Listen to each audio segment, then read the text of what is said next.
তুমি অর্ধ পৃথিবীর প্রেসিডেন্টের দায়িত্ব পালন করা লাগবে না, তুমি পাশের ভাইয়ের দায়িত্বটা পালন করো। তুমি খবর নাও, এই যুবকেরা যারা মাহফিলের আয়োজন করলো, ও যুবকেরা, শুধু মাহফিল করলে হবে না, বছরে তোমাদেরকে একটা সিদ্ধান্ত নিতে হবে।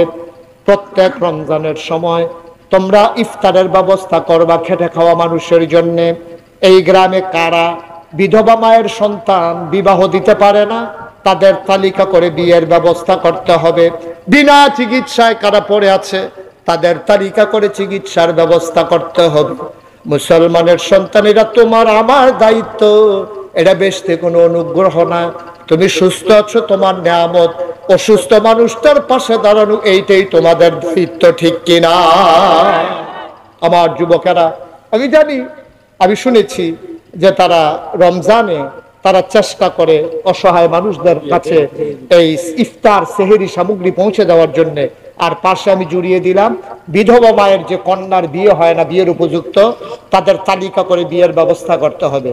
যেই ছেলেটা লেখাপড়া করতে পারে না, তাকে একটা পাঞ্জাবি কিনে দিতে হবে, একটা টুপি কিনে দিতে হবে। মাদ্রাসার মুহতামিম হুজুর এখানে আছেন, একটা ছেলে এই গ্রামের বিনা কি করে নিরক্ষর থাকবে না, মূর্খ থাকবে না। এই তোমরা যুবকেরা তাদেরকে তালিকা করে বই পুস্তক কিনে দিয়ে, পায়জামা পাঞ্জাবি টুপি বানিয়ে দিয়ে তাদেরকে মক্তবে যাওয়া এনশিওর করতে হবে। মক্তবের শিক্ষকের দায়িত্ব উনি পালন করবে।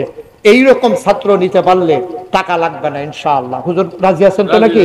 ইনশাআল্লাহ টাকা লাগবে না। তাইলে আমার ছেলেরা, ছোট্ট ছেলেরা শিক্ষা পাবে। আমার বোনেরা যাদের বিয়ে হয় না, বিয়ের ব্যবস্থা করতে হবে। আমার অসহায় বাবারা, মায়েরা যাদের চিকিৎসা হয় না, তাদের চিকিৎসা করতে হবে। তাহলে আমরাও এক একজন উমরের মতো ভূমিকা নিয়ে আমরাও কিয়ামতের ময়দানে দাঁড়াতে পারবো ইনশাআল্লাহ, ঠিক কিনা বলেন? পারবো না? এটা আমরা পারবো না? আমার ছেলে 5 জন, 5টা ছেলে বিদেশ থাকে, 2 বছর পরে পরে ছুটিতে আসে। 5 জন ছেলে 2 বছর পরে 5টা কম্বল আনে, 10 বছরে 10টা কম্বল হয়। আপনি স্বামী স্ত্রী বাড়িতে আছেন, আপনারা 2 জন মিলে গায়ে দেন একটা, আর 9টা কম্বল স্টিলের আলমারির উপরে রাইখা চাইয়া চাইয়া হাসে না। গায়ে দিয়া মরতাম ফারতাম না, এর আগে বুতে মরে যে কেন শৈলের নমুনা খারাপ। তুমি 9 পাঞ্জাবি 9 কম্বল গাও দিয়া মরণের নিয়ত করো। তুমি এই নিয়ত না কইরা তুমি হেই চিন্তা করো, আমার 10টা কম্বল, একটা আমি গাও দিতে আসি, মেহমানের লেগে একটা তোলা রাখা বাহি 8টা কম্বল লইয়া তুমি আস্তে করে তোমার বউয়ের লইয়া রাত্রেবেলা বারোই যাও। যে বিডির ফুট নাই, যে বিডির খেতা নাই, যে বিডির কম্বল নাই, আস্তে করে দরজার কাছে গিয়ে তোমার বউয়ের দিয়ে ডাক দাও। ডাক দিয়ে হেবিডি যখন দরজা খুলবো, তুমি আস্তে করে পরিচয় না দিয়া কম্বলটা ঢিল মেরা দিয়া সেটা কইও, গো আমার ফুতাইতে বিদেশ থাকে, তোমার কম্বলটা দিয়ে গেলাম, গাও দিয়া দোয়া করো, জান্নাত বিচারটা মক্কা যাওয়ান লাগতো না, জান্নাত তোমার ঘরের দরজায়, ঠিক কিনা বলো? জান্নাত তোমার ঘরের দরজায়। তুমি বছরে বছরে সৌদি আরব যাও জান্নাত বিচারটা। হজরা সদস্যমা দিয়া কই যাইতেছে, আল্লাহ 2 বছর লাগে যে গোনা করছি মাপ চাইয়া যাইতে আছি, গোনা করে আবার আইতে আছি। বাক ফার করে সিহন জিংলা দিয়ে উতাম করে গোনা ফাতফাত করে খিসন যাইতো তাদের অসভ্য। জান্নাত বিচারে মক্কা শরীফ গিয়া আর লগের ঘরের বেরিয়ে কম্বল ছাড়া থরথরাইয়া কাফে, তুই বেড়া 10 কম্বলের ফেচাইয়া চাই আইসাস বউয়ের লইয়া ফ্যানওয়ালা ফুহের সুবা দিয়া ধরে বুটবুটি ছোটন যাইতো তাদের। কথা মনে থাকবে ইনশাআল্লাহ। আল্লাহ যেন কবুল করে, সবাই পরে আমিন। আমার যা আছে আমি সামান্য আছে, এই সামান্য নিয়া আমি দুঃখী মানুষের পাশে দাঁড়াবো, এটার নাম হচ্ছে ইসলাম, এটার নাম হচ্ছে ইসলাম। খালি আমি আমি আমি না, আমিটা সারা কিচ্ছু বুঝছে না। আমি তো তুমি যাইতে হতে রাজি না, আর আমরা কইব তো পরের কথা।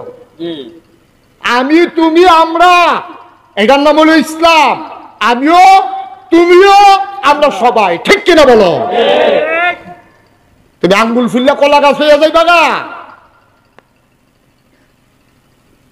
তুমি পয়সাওয়ালা মানুষ হইছো দুনিয়ায়। রমজানের সময় মাইকিং করে, এবার আইয়া দিব, জাকাতের কাপড় দিব, লাইন ধরেন, সকলে লাইন ধরেন, মা ডয়েন্ডার লাইন ধরে, তোর জাকাতের গুষ্টি মারি আমি অসভ্য। জাকাত দিতে গিয়ে ফুন্টে বুঝতাম ফাড়াইয়া মাইরা লাইছে, ঠিক কিনা কও? এই যারা জাকাত নিতে আইছে দুনিয়ার মানুষ দেয় না, ওই সাংবাদিকরা দেখাইবো বেশি মানুষ হইছে, বেশি মানুষ দেখানোর লাগিয়া তো দুনিয়ার মানুষের লাইন ধরাইছে। এই জাকাত তোরে কে শিখাইছে? অসভ্য বেয়াদব। এই জাকাত দেওয়া কে শিখাইছে তোমারে? এই জাকাতের সিস্টেম না। জাকাত হলো রাতের বেলা অন্ধকারের ভিতরে তুমি চুপি চুপি নিয়ে দিয়ে আসবা। তুমি যে দিছো সে যেন না জানে, তুমি যে সেজে পাইছে তুমি যেন না জানো। এইভাবে চুরি করে তুমি জাকাত দিয়ে আসবা। জাকাত কোনো দান না, তো গরিবের তোমার কাছে পাওনা টাকা, ঠিক কিনা কও? জাকাত তোমার কাছে ফানা, এটা কোনো দান না, অনুগ্রহ না, বরং অনুগ্রহ করছে তোমারে, তুমি তার অনুগ্রহ করো নাই। তোমার জাকাত নিয়ে তোমারে গোনার থেকে বাঁচাইছে, ঠিক কিনা কও? তুমি জাকাত না দিলে গুনাহগার হইল। হেতে জাকাতরা না নিলে তুমি লইয়া লই হাত লইল, জাকাত লই না পাইলা না, হেতে নিয়া তোমার জাহান্নামতে বাঁচাই দিছে। সুতরাং তুমি তোমার প্রতি কৃতজ্ঞ না, তুমি তার প্রতি কৃতজ্ঞ যে ভাই আমার জাকাতরা নিয়ে আপনি বাঁচাইছেন, ঠিক কিনা কও? জাকাত কোনো দান না, জাকাত হলো গরিবের ধনীর কাছে পাওনা, ঠিক পাওনা টাকা। যদি ইসলামী রাষ্ট্র হইতো, আমরা দেশে যে জাকাত অনেকে দেয় না, তারে বাইন্দা জেলখানাত নিয়া অ্যাকাউন্টস অফিসার ফাড়াইয়া হিসাব কইরা কয় টাকা জাকাত আইয়ে তারে কয়টা ফিডা দিয়া তারটা আদায় করলো হইলে ইসলামী রাষ্ট্র হইলে, ঠিক কিনা কও? বাচ্চা গেছো ইসলামী রাষ্ট্র নাই দেখা খাইয়া গেল দুনিয়া, আইসা দুনিয়া খাইতা তামা করে লাও খাই।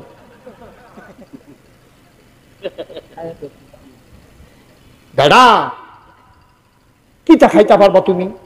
তোমার আমি চ্যালেঞ্জ দিলাম, তুমি কয় টাকা খাইতে পারবা আমার সাথে বসো, আমি টাকা দেবো, তুমি দেখি কতক্ষণ খাইতে পারো।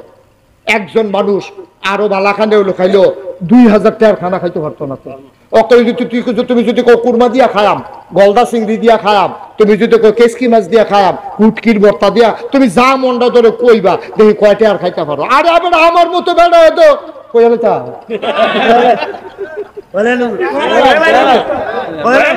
মাহফিল গেছিলাম, মাহফিল গেছি, হেতান্ডি শুনছি আমি দেশি গুড়া মাছটা পছন্দ করি, এতান্ডি আমার লেগে কই মাছ, শিং মাছ, ট্যাংরা মাছ রুটি দিয়া বানাইয়া দিছে পরে আমি ইচ্ছা মতো খাইছি, পছন্দ হয়েছে।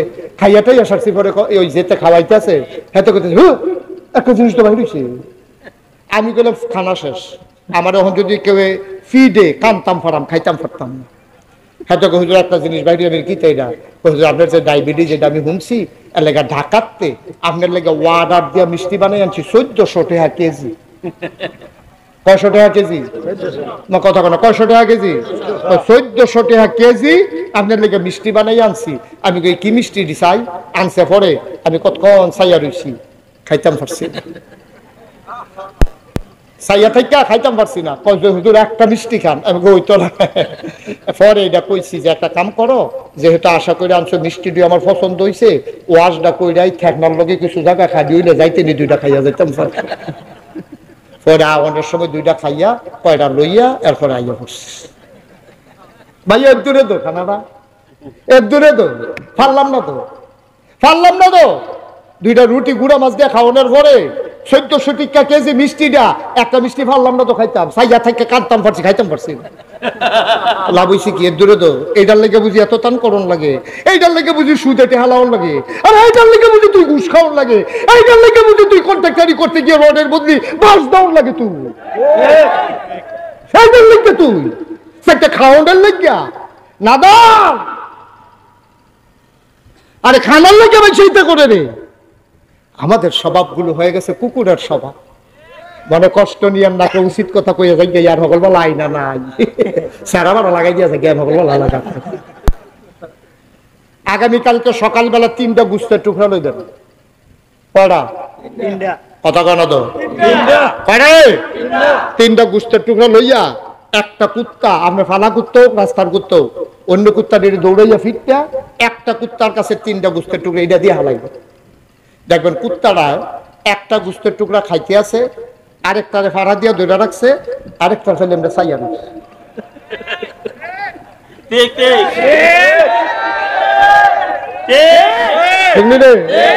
একটা বোতল খাইতে আছে, আরেকটারে ফাড়া দিয়া ধরে রাখছে, আরেকটা ফেল চাইয়া রয়েছে। আমরা খাইছ তো সেই রকম দুগলা খাইতে আছি, দুগলা লইয়া বইয়া রয়েছে, আরেকটা ফেল চাইয়া রয়েছে। আমরা কুত্তার খাইছ তো হয়ে গেছে আমরা, ঠিক কিনা কম? মানুষ এইরকম হইতে পারে না। কষ্ট হইতে আছে, ছাড়া দেওয়া দরকার, পুরা দরকার কয় না। এতক্ষণকে আমি ওয়াশ করিনি, নতুন জায়গা দেখতে না আহা আহারে ওই কে আসছে সরাইল থেকে? আরে মুরব্বী, সুবহানাল্লাহ সুবহানাল্লাহ সুবহানাল্লাহ। আচ্ছা এটা থাক, পরে পরে বলবো। আমিন কর। এটা মনের কথা কই, হ্যাঁ কইলে তা এবারে যেমনি খেয়ে উঠেছে কইতাম ফারামনি কি কইতাম নি, কথাটা বেশি কিচ্ছু না। যদি 32 বছর মুশতাক ফয়েজি মাহফিল করি, এই বছরে এই একাধারে মাহফিল আজকে শেষ আমার এই বছর। ওই যে শুরু করছিলাম সেপ্টেম্বর মাস, আর আজকে এই বছরের একটু শেষ হইয়া কয়েকদিন বিরতি পাইলাম। কুরবানিদের পরে থেকে আবার লাগাতার প্রোগ্রাম, এরপর ইনশাল্লাহ দেশের বাইরে যাব, কুরবানিদের পর পরই যাব। এর আগে কতগুলো প্রোগ্রাম বাংলাদেশে আমার আছে।